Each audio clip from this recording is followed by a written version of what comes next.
হ্যাঁ হ্যাঁ রানীমা, আমি তো রাজ্যের সকল ব্যক্তিকে জানিয়েছি।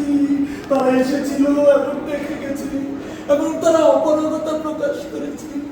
চাইলে আমার আগেই না তো অন্য বুদ্ধিদের তো দেখা এই গানের পাখি কোনো দাঁড়া থাকবে না?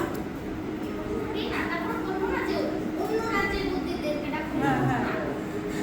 মহারানী, আমি শীঘ্রই ওই বিদেশি সমস্ত বন্দীদেরকে চিঠি পাঠাচ্ছি।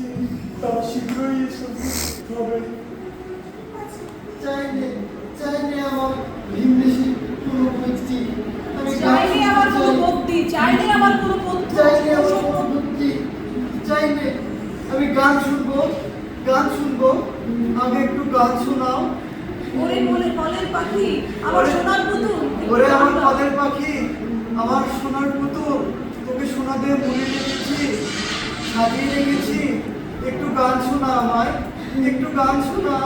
দেখছি এই এই এই এই না এই দুই একবার করে তারপরে আবার নিচে গুতাগুতি করো, মানে আমরা রিমোট দিয়ে কাজ না হলে নিজে হাত দিয়ে একটু চেষ্টা করি, তাড়াতাড়ি করো সিনটা মহারাজ, তাড়াতাড়ি। দেখছি এই এই দেখছি এই হয়েছে কি মহারাজ? আমি ব্যবস্থা নিচ্ছি মহারাজ, আপনি একটু বিশ্রাম নেন, আমি একটু শীঘ্রই ঠিক করবো। তাড়াতাড়ি ঠিক করো, জলদি। এখান থেকে আমি চলে না, যাবো। না, আপনি তার বলতে